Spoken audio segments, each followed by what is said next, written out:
About the story of squire in Canterbury Tales. तो कहानी शुरू होती है। स्क्वायर हमें बताता है एक राजा की कहानी जिसका नाम है कैम्सिकन, और वह टर्टरी के सरग में राजा है। वह अपनी वाइफ एल्फिटा, अपने बेटों अलागिस एंड कैम्बलो और अपनी बेटी कैनेसी के साथ वहाँ रहता है, और उसे रूल करते हुए 20 साल हो चुके हैं। और इस अवसर पर वह एक ग्रैंड फीस्ट का आयोजन करता है, जश्न मनाया जाता है। और इस जश्न में जब राजा रानी उनके बेटे बेटी और बाकी नाइट्स सब बैठे होते हैं, लॉर्ड्स वगैरह, तो वहाँ पर एक स्ट्रेंज नाइट आता है जिसके पास एक ब्रैस हॉर्स होता है, एक रिंग होती है, एक मिरर होता है एंड एक स्वॉर्ड होती है। जो जी ये सब होते हैं गिफ्ट सारे कैम्सिकन के लिए लाए जाते हैं उस नाइट के द्वारा, और वह नाइट अरब और इंडिया के राजा के द्वारा भेजा जाता है, ऐसा इस कहानी में है। तो जब वो बताता है कि ये जो घोड़ा है इसमें पावर है कि वो 24 घंटे के अंदर किसी व्यक्ति को कहीं से कहीं भी ले जा सकता है और वापस भी ला सकता है, ठीक है।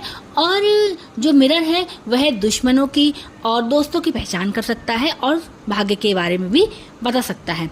और उसके बाद जो रिंग है, वो रिंग में भी पावर है कि जो इनको पहनेगा वो समझ सकता है और वर्ड्स की लैंग्वेज को, पक्षियों की जो लैंग्वेज होगी उसे समझ सकता है।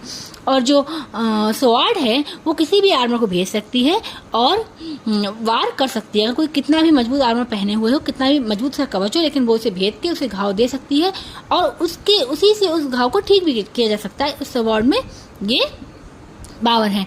और उसके बाद वो नाइट है वहाँ से चला जाता है।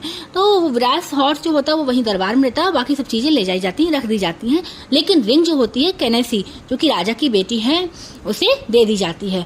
तो कैनेसी रात में सो जाती है। इसके दिन अगले सुबह वो बहुत जल्दी उठ जाती है और उसकी पावर को चेक करने के लिए वो अपनी दासी के साथ टहलने निकल जाती है।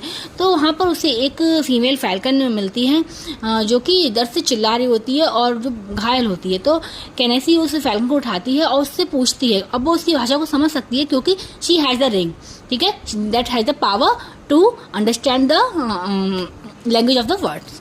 तो वो उससे पूछती है, तब वो उसे बताती है, जो फैल्कन फीमेल फैल्कन से बताती है कि उसे धोखा दिया गया है एक मेल फैल्कन के द्वारा, उसके प्रेमी के द्वारा उसे धोखा दे दिया गया है और उसे किसी और के लिए उसने छोड़ दिया है। वो उसे घर पर लेके आती है, उसको उसके घाव को ठीक करती है, उसकी दवाई करती है और उसके लिए एक बॉक्स में रखती है जो ब्लू मखमल से ऊपर से ढका हुआ होता है। अंदर उसके एक मीटर होता है, घास का मैदान होता है कि वो बाद में बताएगा कि कैसे फीमेल फैल्कन अपने प्रेमी को पाती है, कैसे वो रीयूनाइट होते हैं। लेकिन इससे पहले वो राजा कैम्सिकन के बारे में, उसके बेटे अलार्सिस के बारे में और कैम्बलो के बारे में बताएगा। और वो जैसे ही आगे से शुरू करने वाला होता है उससे पहले उसे फ्रैंकलिन इंटरप्ट कर देता है और ये कहानी यहीं पर